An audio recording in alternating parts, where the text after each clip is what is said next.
Okay, welcome everyone. It's my great pleasure to introduce Professor Yunqing Tang from UC Berkeley. Professor Tang is a recipient of this Frontiers of Science Award, and she'll talk about the unbounded denominators conjecture and irrationality of certain periods. So let's welcome her.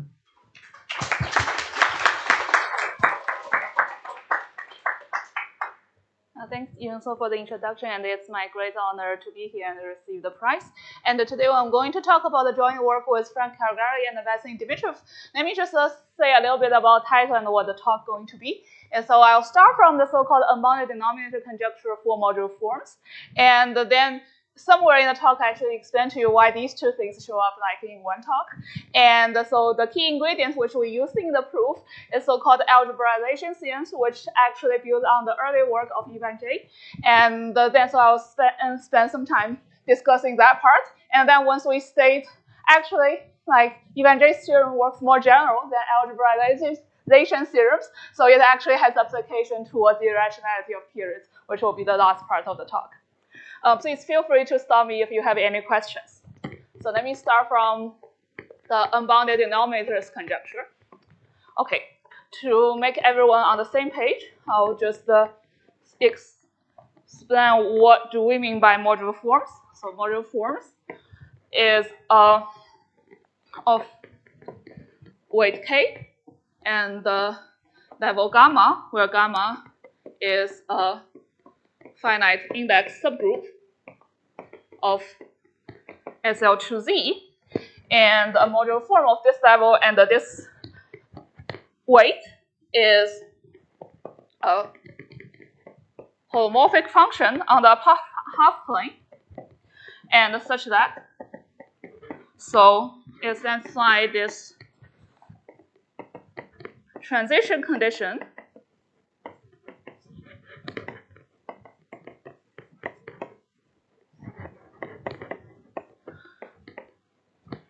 for every gamma inside the level group. And the second is, for us, we assume that module form is meromorphic at all the cusps. Okay, so now let's just consider one cusp, tau equals to I infinity, and because that we would also have some, because it's a finite index, so we would always have something which is like of form 1, 1, and 0. That's why it gives us the free expansion. And you may find it a little bit strange, but let me just fix the Q for today's talk is to be e to the pi I tau instead of the usual 2 pi I tau. It doesn't matter for the discussion that I'm going to say here, and you'll see why we stick with this convention later. Okay, so we can actually talk about the Q expansion. And then so it's, because we assume meromorphic, so it's from some negative number to infinity, a n q to the n over n. So this n depends on like what type of unipotent elements that we have inside gamma. Okay, and we'll sometimes just denote this module form by FQ. Okay, so for simplicity, let me just say that we're going to talk about the case where it is actually holomorphic at the cusp. You'll see later for the reduction step, that's always an assumption that we can make. Okay, so now let's look at the coefficients of this module form. First, like if we just start from this definition, we're talking about C coefficients, but it is actually true that when we consider, so H modulo gamma, the modular curve, it actually has a model over Q bar. And what are the module forms? These are actually global sections of certain vector bundles over this like modular curve. And hence, it's like that is also defined over Q bar. So it makes sense to consider Q bar global sections of these Q bar vector bundles over Q bar curves. So we're going to consider those ones with Q bar coefficients. Okay. And then when we consider module forms with Q bar coefficients, it makes sense to talk about is like if we think about the ring of algebra integers as integers here. And then we can talk about what happens to the denominator of these coefficients. Does the denominator goes to infinity as n goes to infinity? Or does the denominator stay bounded as n goes to infinity? That explains the name in the conjecture about denominators, whether it's bounded or unbounded. Okay, so this is what we see as some property about like Fourier coefficients. I didn't give you any answer. The answer, which actually was conjectured by Yunqing and Dyer. So they made the conjecture in 1968. So here we can observe module forms. On the other hand, it's like we have this like level group gamma. There are two types of gammas. So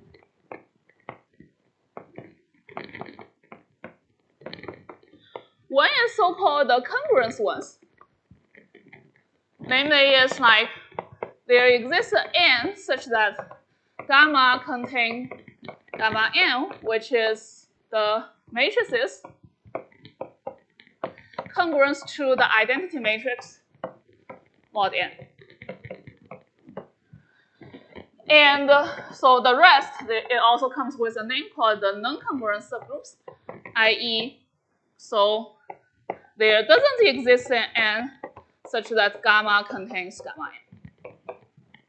Okay, the conjecture is like these module forms the phenomenon about whether you have like bounded or unbounded denominators is actually closely related to two different types of gammas here.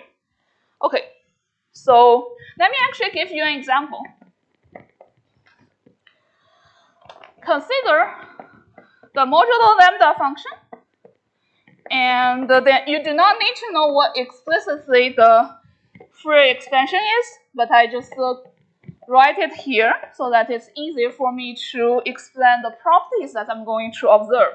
So first thing we're going to observe, this is actually a module form with integer coefficients. Okay, and then so how do we get like new modular forms? An easy way to do so is like we can consider this function and to the power 1 over n. And this also gives us some modular forms with respect to some, this is with respect to gamma 2, and in general this will be respect to some other smaller finite index subgroups inside SL2n. Okay, so for this one, it's easy to observe. It's like if n divides 8, then this module form still has z coefficients. What do you think would happen if n doesn't divide 8? So somehow if you think about the easy example that we think 1 plus x to like take the square root or take any root that you have, the denominator gets larger and larger. So this is actually the phenomenon here if n doesn't divide 8. So this example actually even goes back to the very old work of Klein and Frick in 87. Then it doesn't, so let me just use this notation. It doesn't lies in Q tensor product with Z bracket Q to the 1 over n. This just means it's like you do not have a finite rational number multiplied by which that you kill all the denominators. Okay, so, and then you can actually compute is like for the associated level group, as I said, this kind of group you can explicitly write down as subgroups of gamma 2. And in this case, that you have congruence level. And these cases corresponding to non-congruence level. And the conjecture that Yunqing and Dyer made was that this holds true for all the module forms. Okay, one direction is clear, is that if we actually have a module form with respect to congruence level, due to the existence of Heck operators, so you can like write your module form as a finite linear combination of Heck eigenforms who has like algebra integer coefficients. That's why you would have is like no denominator or like finite congruence would imply finite bounded denominator. And then the other direction, so let me just write down remark, is hex theory tells you that congruence implies bounded denominators. And then the theorem that we prove is on ICAP in 2021 and just published this year, which verified the conjecture of Arching and Schwinn-Dyer. It says the inverse is true. So if we have a module form,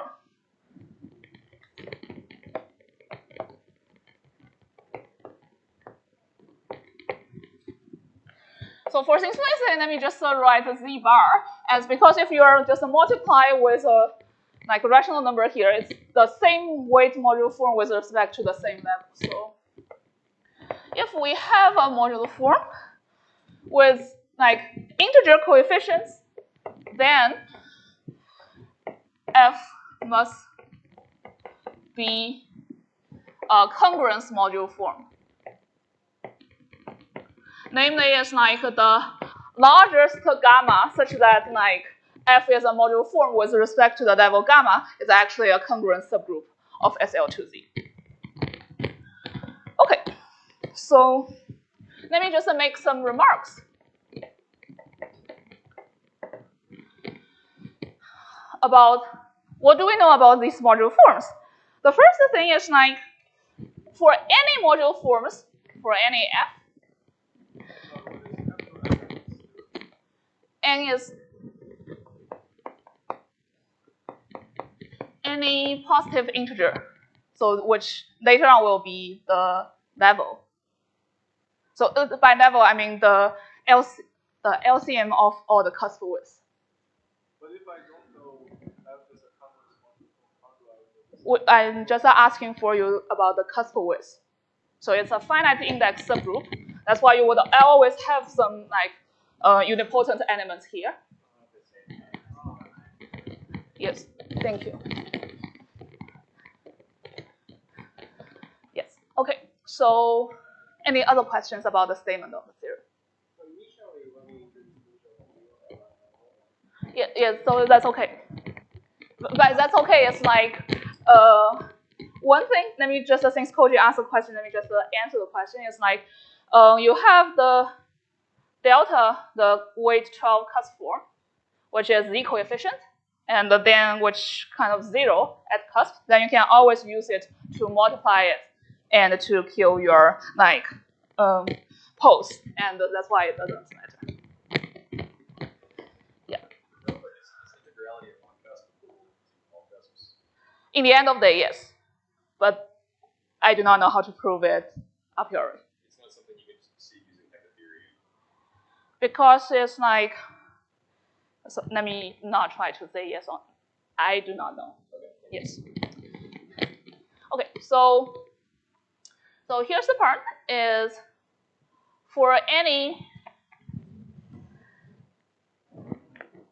f, no matter whether it's congruence or non-congruence, we also always know it is written in a paper by Stroh, which says that is like the unbounded phenomenon only at finitely many primes.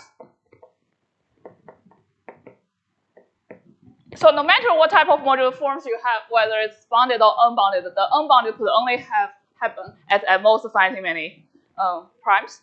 You can doing that by looking at like the integral sum model of your like modular curve. And actually there's the work of Will Chen, which actually gives you some answer on like he has a theory of interpreting like non-congruence modular curves in terms of like moduli of the elliptic curve with certain extra structures, and with his modular interpretation, he can give you an upper bound on what is the set of the finitely many primes that you have. Yes? So when you say unbounded on a finite many primes, do you mean that the denominator only has the prime factor? Yes. Yes. Yes, and then the second part that explains the reason that I'm not sure about the answer to Paul's question is because there's not a good hex theory for non-congruence module forms. So no good.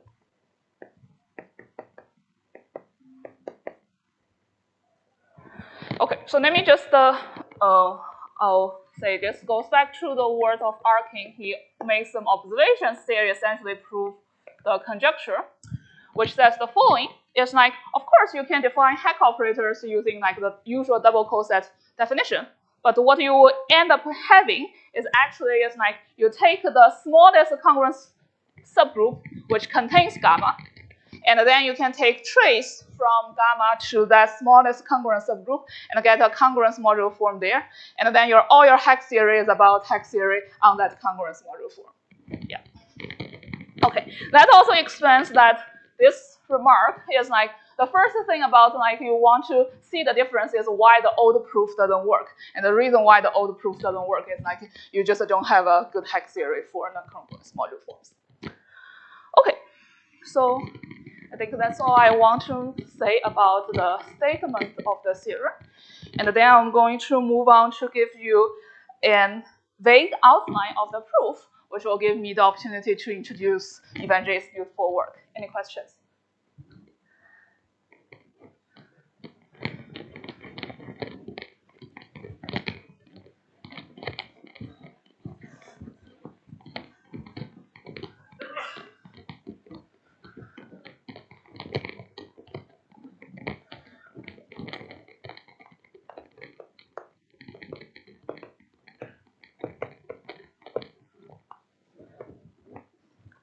So let me first talk about a reduction step, which I said a little bit to answer previous questions. We can always reduce to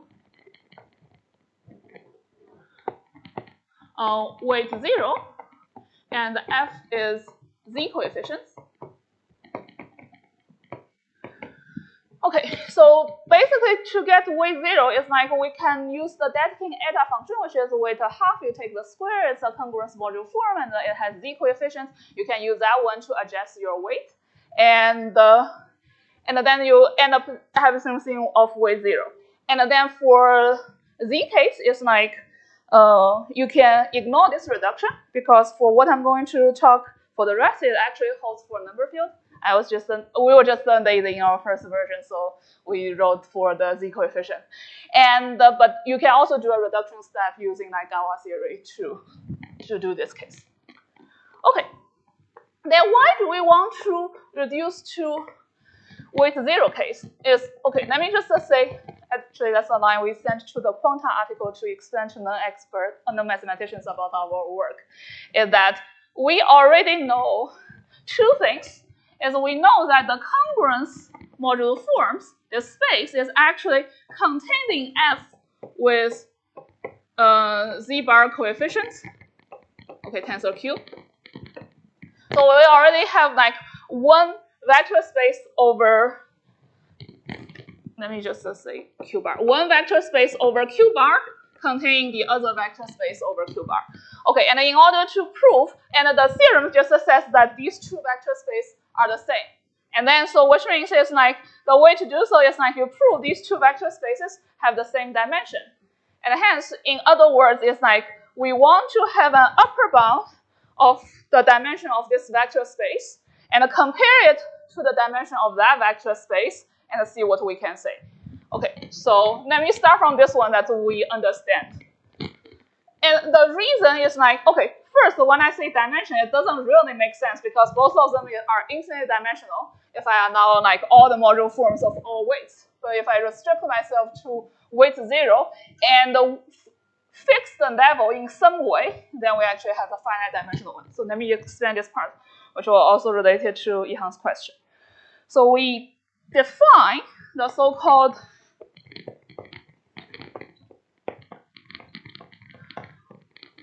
Wolfart level of the finite index subgroup of SL2Z to be the LCM of all cusp widths of gamma. Okay, I use that to answer Yihan's question about like this is the n here, and you may notice that due to the definition of our Q, it may be up to an index of a multiple of 2 in your usual definition. It doesn't matter. For the rest of the argument, the constant like doesn't matter for us. Okay, so you can ignore this technical issue. And then let me actually talk about an important theorem, which is due to Wolfart that we're going to use.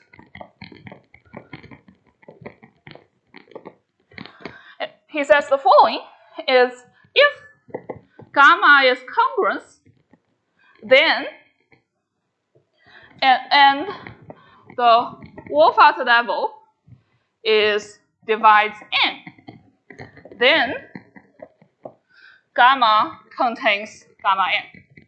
So in a sense, it's like if we have a congruence like subgroup of SL2Z, then this Wolfart level actually match up with our usual understanding of level of a congruent subgroup.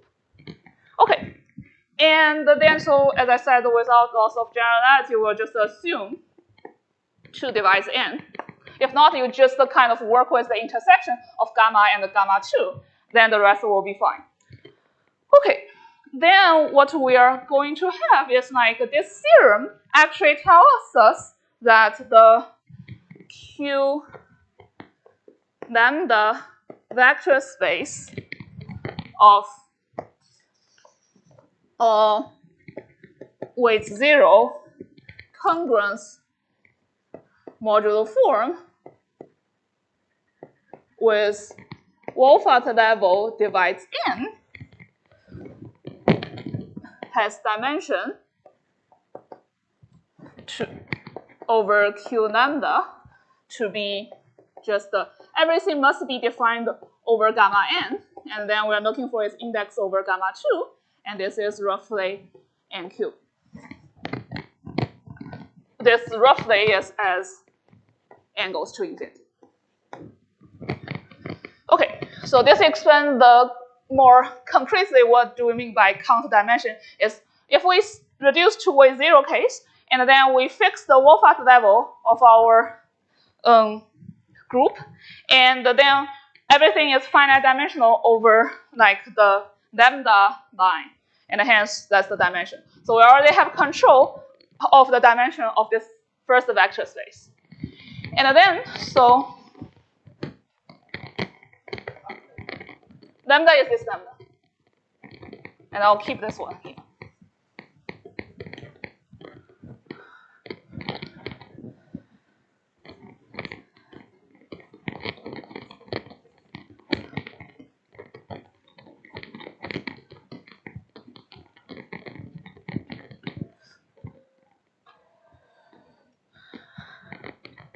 Okay, so now let me be a little bit, I'll say, key input, which we're going to explain later, is the Qx, the dimension over Q lambda of the vector space generated by F inside the Z bar bracket Q to the 1 over n is smaller than equals to, okay, up to constant n cubed log n. And this input is called effective algebraization theorem. And it's built on the work of Ivan J back to 1989. Okay, so I'll explain more details about like what is these words mean, and then why is, so basically the only thing to remember is like we have two things. Let me be a little bit hand-wavy about like what type of algebraization theorem that we're going to talk about. So we're going to talk about something is, so let me just give you a simple example. Okay, so if I have a power series with z coefficients, and if we know that the convergence radius of f if you view it as a real coefficients power series, is strictly greater than 1, then f is a polynomial. Okay, this is some like calculus exercise which I'm not going to prove. Yes. Here I'm still doing the z bar. Sorry. Yes. Yeah, I should match up, so I'll remove 1 bar. Thank you. Yes, you can do z bar and the q bar. That's also correct. Thank you for the correction. Okay, so I'll stick with the z version to match up with the simple example that I give here. So as you would observe for this simple part, easy lemma, is that this part will match with this part. We're going to get some information here related to it is a module form, and then the conclusion here is it is a polynomial. You think about polynomial as it is an algebra function of degree 1. And hence it tells you that if I'm talking about the Qx vector space generated by F, it's one-dimensional. So like what happens, the generalization goes back to the work of Ivan J, is that you're going to replace these simple conditions with something analogous, but like has more generalized feature that we can use in our theorem. And then you would have some conclusion which gives you a dimension bound here. Okay.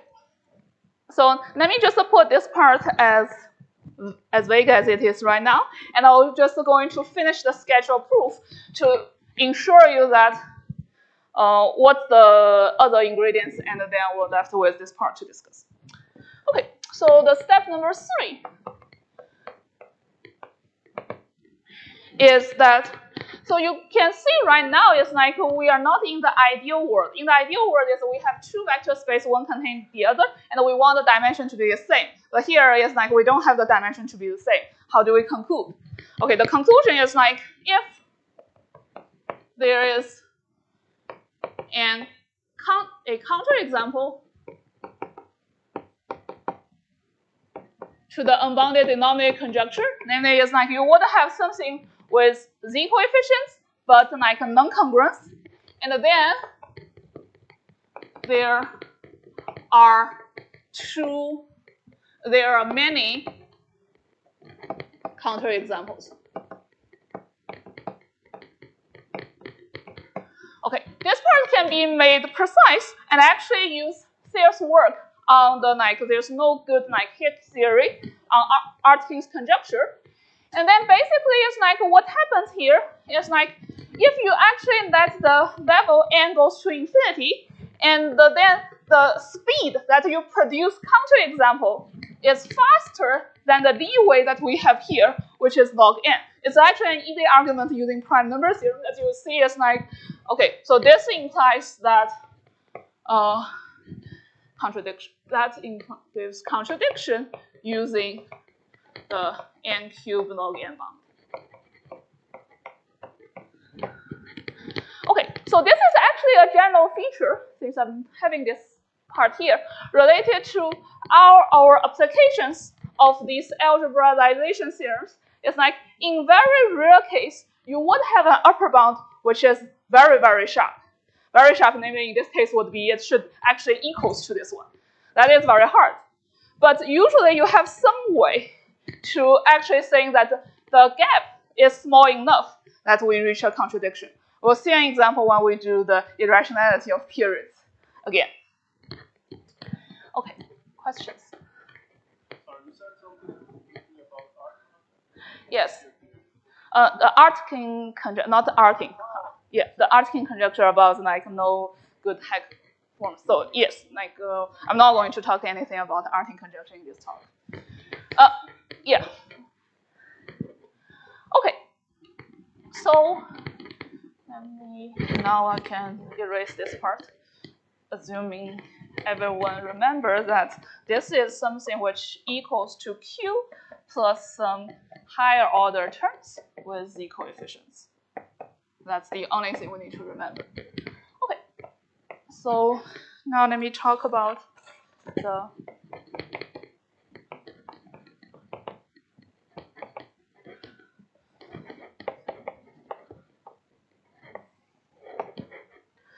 Okay, so there's lots of history before Andre's work. Namely, it's like if the first generalization you would do, for instance, you could think about what is convergence radius. The convergence radius would be a disk such that like f is a holomorphic function on it.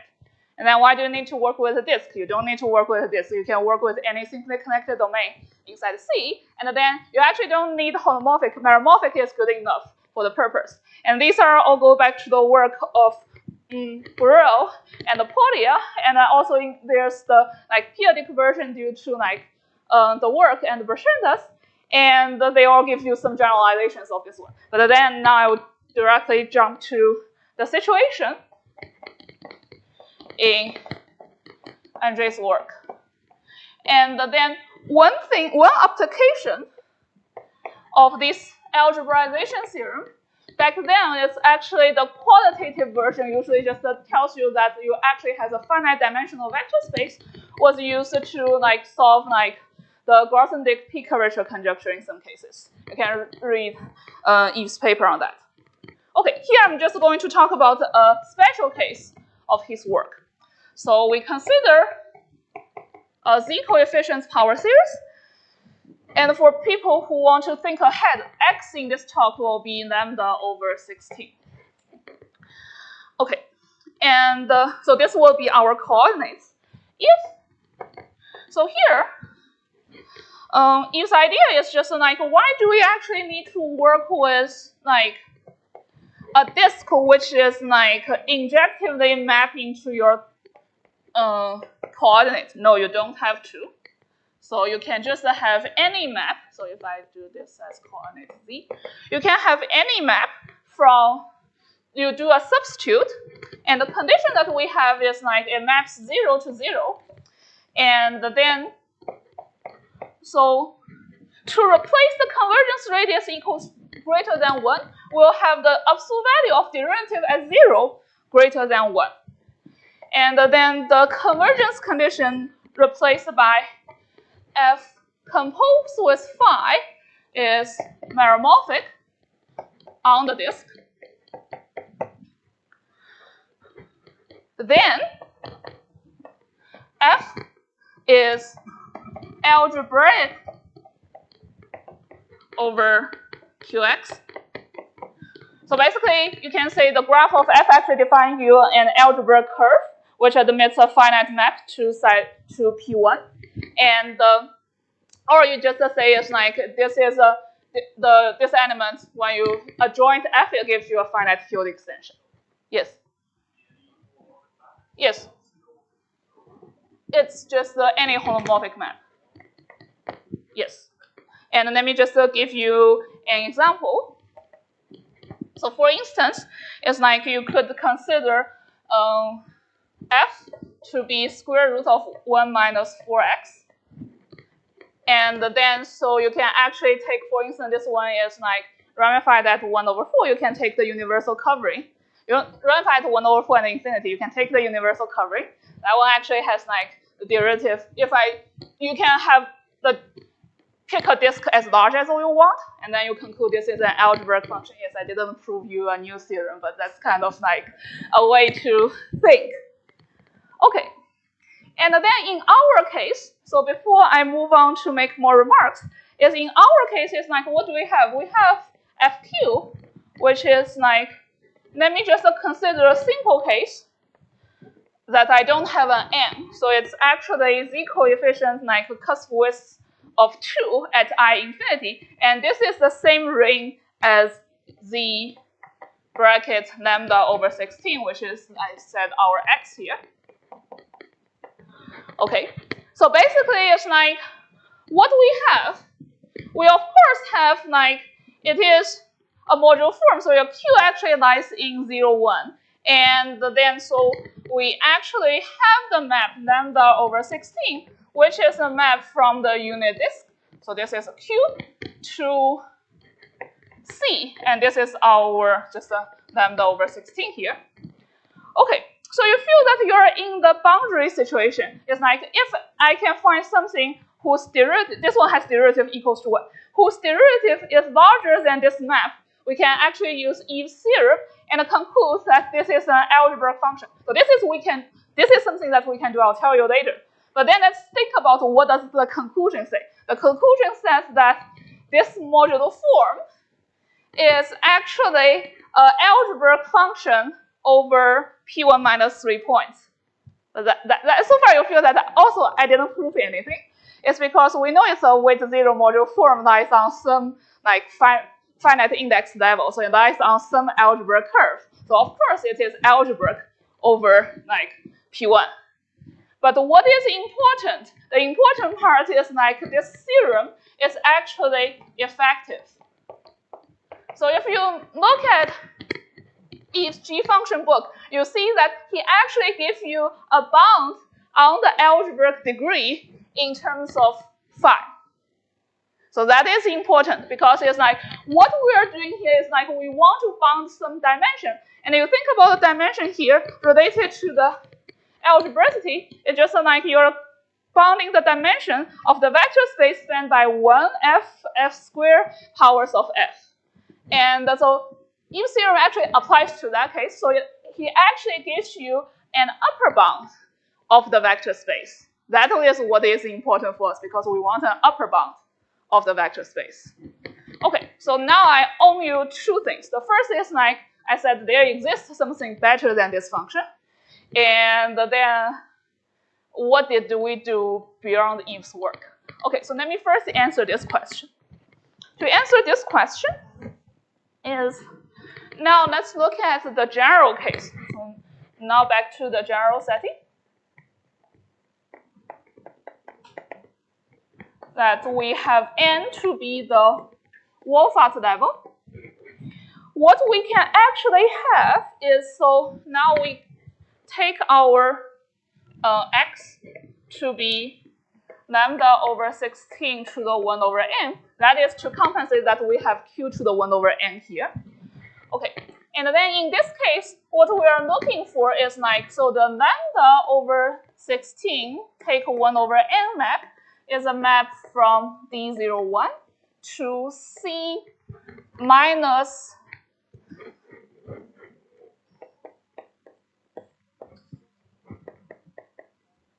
the nth roots. And the 0 is maps to 0. Okay. So what we have is like we have a modular form lives in here. And then we want to say, by lives in here, it's like, okay, we have a modular form which you can think about as power series with respect to this coordinate.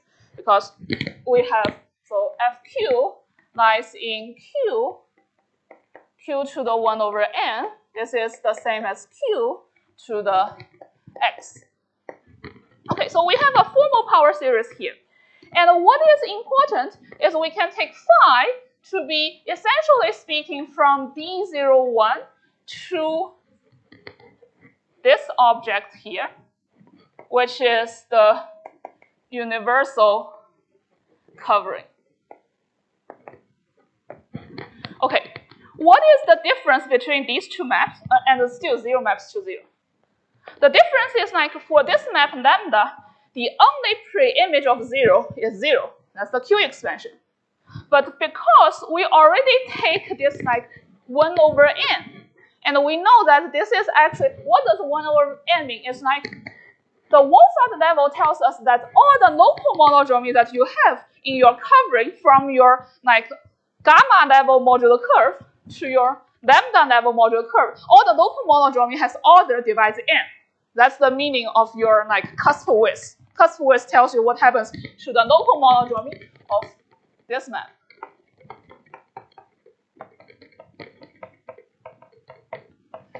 The local monodromy around the cusps. Okay, and then having this kind of like substitute, so it actually resolves the local monodromy at 0. So which means it's like you can actually extend everything over 0. There's no local monodromy to worry about, and hence it's like, so we have f composed with phi is holomorphic on the disk. So that's the key part that we are using here.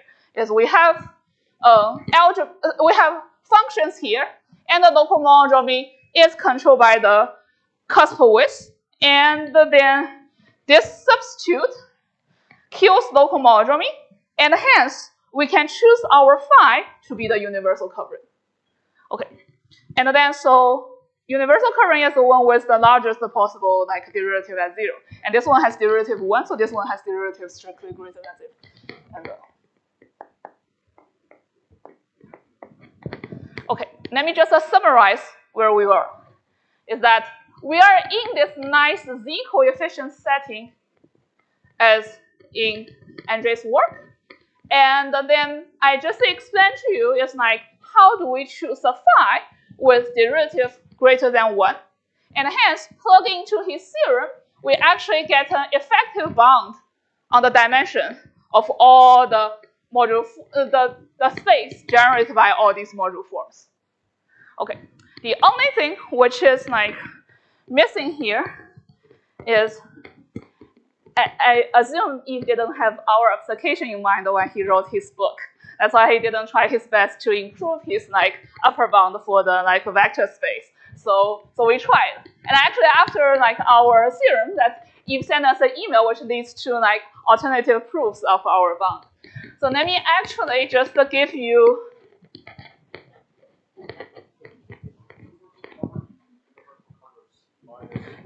Yes. Yes.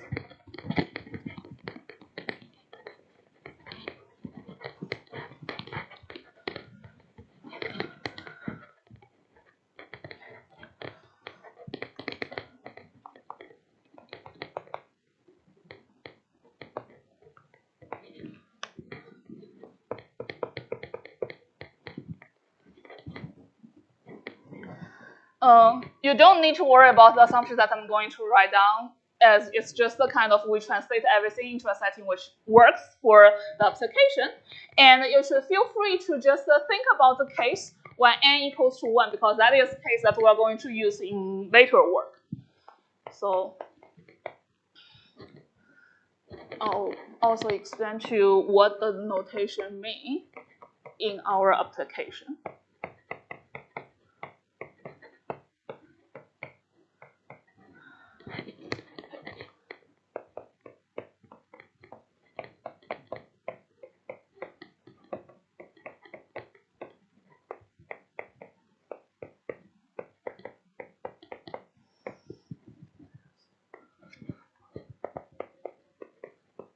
So this means the closed unit disk. And, this is not an extra assumption, as if you have something with derivative greater than 1, you can just shrink it a little bit, and it still be fine. Okay, we consider. So you can see this is the setting that we're having over there. So phi would be just this, and then you multiply some r large enough. Close enough to 1 to the open disk, and then we do the universal covering.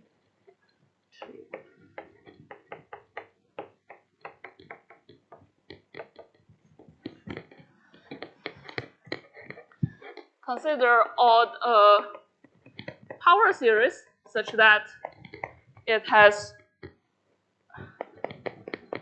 z coefficients in terms of the Q expansion, and then it has this convergence condition. And then we have the dimension over qx to the n of all these f. This means the vector space spanned by all these f is smaller than equals to something explicitly depends on phi.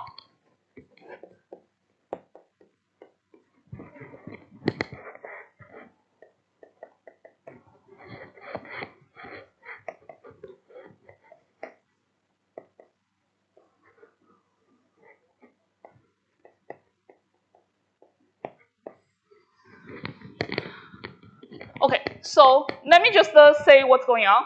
Is you want to have, if you remember the easy thing that I just erased, you want to have some integrality condition.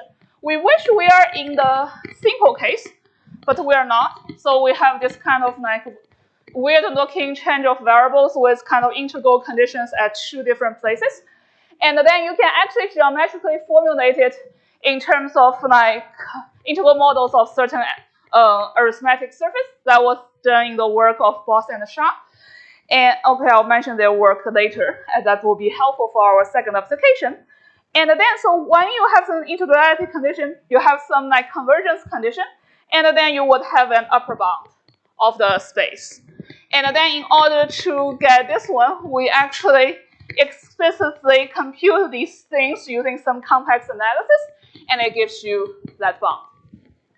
Okay, so this is what we do, but this is not how we start the project. We actually start the project to try to like do the irrationality application that I'm going to talk now. Before I move on to the irrationality application, any questions? Okay. So if you get lost for these heavy notations, I'll go back to something lighter now. Okay, so let me just give you the theorem that we proved.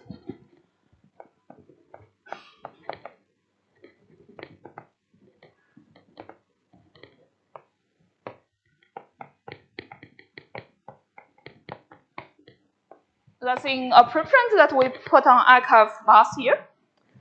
Okay, so we proved some of the things that we proved in that paper. It's like if we look at the L value at 2 associated to the Dirichlet character with conductor -3, and we prove that this number is irrational.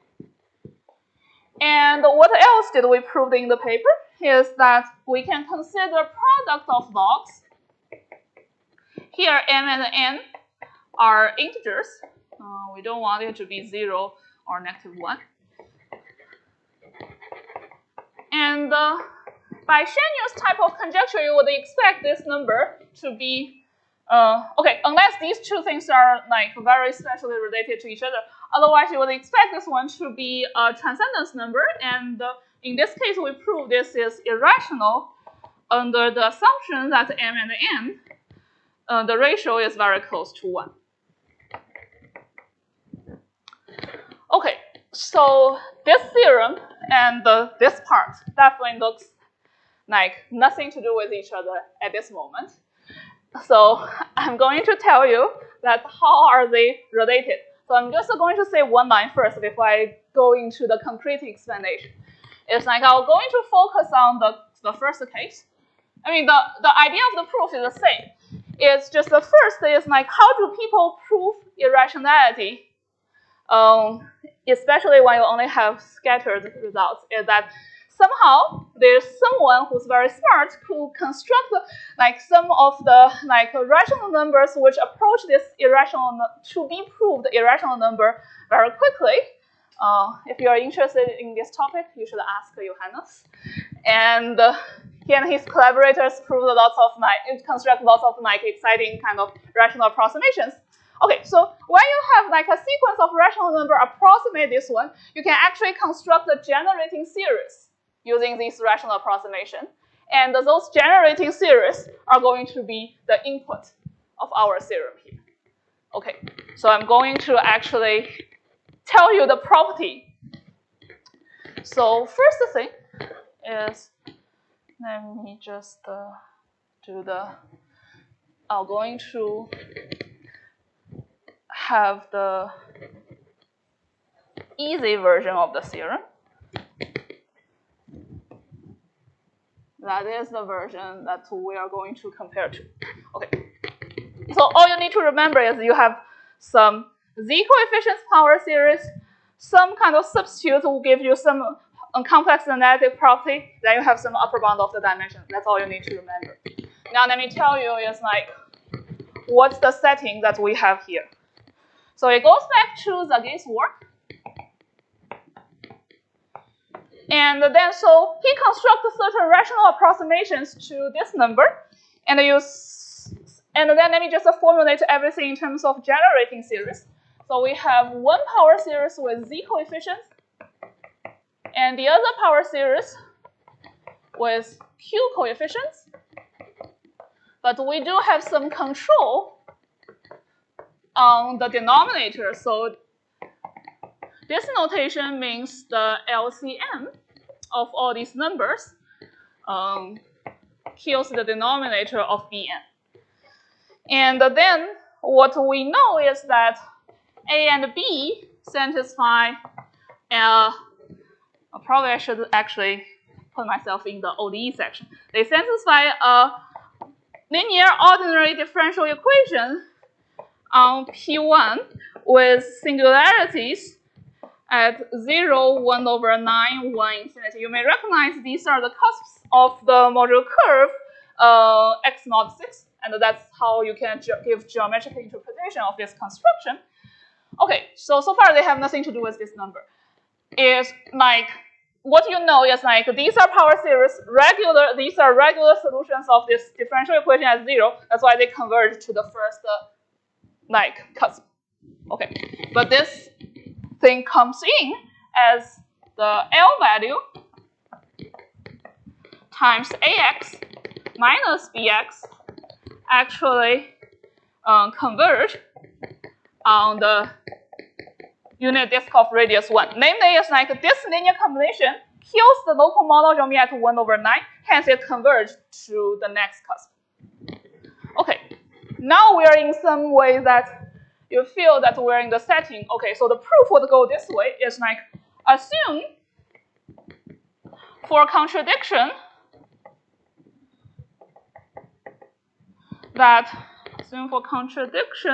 this L value is rational. Then we actually have a power series fx, which have some way that we control the denominator of the coefficients. And we also have some convergent property related to like its solution to the differential equation. You can actually just pull back to universal cover whatsoever, gives you some kind of nice phi here. And then the theorem, so some modification of the theorem will give us an upper bound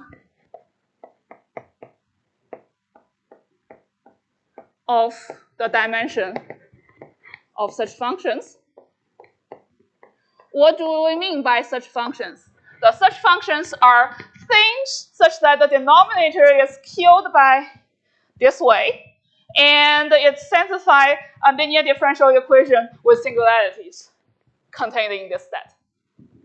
Okay, so actually it's like using, I should put name here, it's like after our work, there's the work of Boss-Shaw, which improved our bound, and then based on their work, we further improved our bound. So you think about it as some improvement of this explicit thing that I wrote down for you here. And then, so one thing that I should say is like, okay, so we no longer has the exact coefficients. So what we have is that we have, if this one is Cn x to the n, we have 1 to n, say, to the power sigma. Sigma is a positive or non-negative integer, kills Cn. And the correct modification of the theorem is like you put minus sigma. And that will be the correct modification of the theorem when you include some weaker case. So basically, it's like previously we were talking about z coefficients. That's how you expect to get algebraic functions. And then in our application of irrationality, you would no longer expect that you always get something z coefficients. But by the theory of g functions, you would always expect you get something of this particular form, that the LCM of 1 to n, or something of this shape, kill the denominator. And hence, it's like our theorem gives you an upper bound of the dimension of this function. Okay, let me just lie a little bit because I don't want to go into the details. So the upper bound is, I'll say, less than 9. That's a lie. So the actual thing that we did is like we use some other trick, like what we did before, and then get this bound. Okay, but then so what is the contradiction coming from? The contradiction was coming from, let's think about what type of functions that I would have with this condition. So I have constant function 1, satisfy the denominator and the differential equation condition. And then I can have log 1 minus x. It has like denominator as worth as n. And then the singularity is like 1 and infinity. And then you can have log square 1 minus x. And then you can have Li2. And then you can have another thing that Frank constructed. He joked about he grew it in a garden. It's some hypergeometric function. And then assume for contradiction, we have our function f. And f actually satisfies a second order differential equation. That's why we also have f prime. And then, so if I put 1 over 8 here, oh sorry, negative 1 over 8, so that I can do x to x over x minus 1 change of variable, it doesn't change our bound. Okay, so we have this substitute. And it also satisfies a second order differential equation. So assuming for contradiction that this is a rational number, we somehow actually construct 9 functions. And then that kind of contradicts with our upper bound. And then, so it says that what's wrong? This assumption is wrong.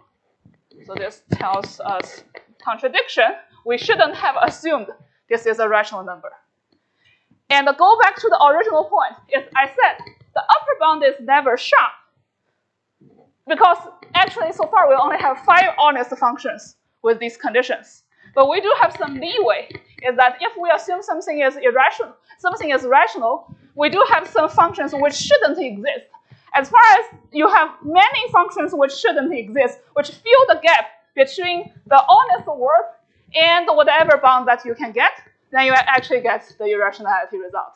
And the same proof idea also applies to the product of log case. And I think I'm, yes, running over time. Thank you for your attention.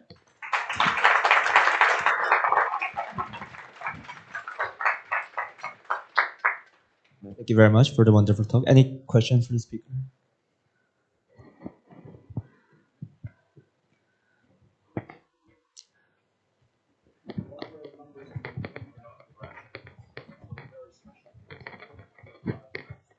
Yes. So let me just say one thing, is that here, okay, so here is the condition.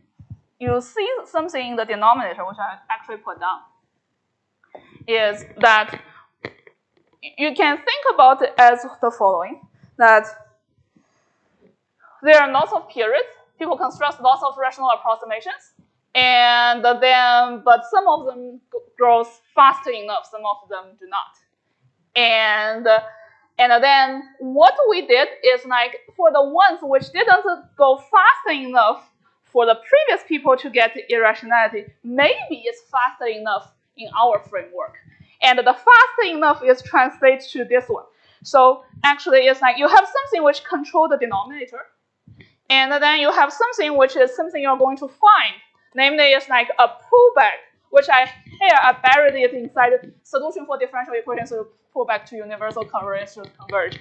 And then you just, there's some information you can get as large as a map possible so that your like derivative at 0 would be greater than sigma, then you have a chance to do it.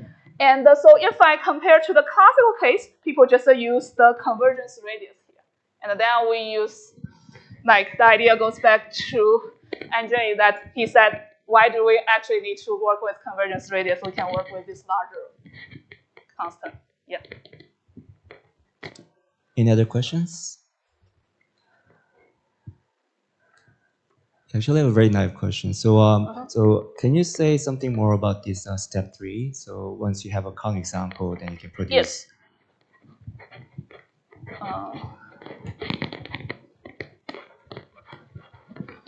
So if we have, let me recycle my f. Now f goes back to a module form. And then, so if I have something which is a counterexample, and then if the Wolfart level is n, and we pick a prime such that it doesn't divide n, and we can consider this module form. Of course, it is still a counterexample. And okay, it is not only a counterexample. So first, it has level. Level divides p times n. And then it doesn't lie in the ring generated by congruence ones up to this level and F. So it is actually a very new counterexample. And then you just count dimension. So we start from level n, and then we're going to consider, so we consider all the primes that divides n up to a big number x. Okay, so we have level n, we have p, and let me just denote this number by n. Okay, so there are two things. It's like we still have the bound. Okay, so we have the upper bound is m cubed log m. That is the upper bound that we get. And then the lower bound is we definitely, let me look at my cheating sheet so that I don't do the wrong computation. We have the congruence ones. And then for every p, because it's kind of like doesn't nice in the ring, so you actually multiply a 2, at least a 2 for every p.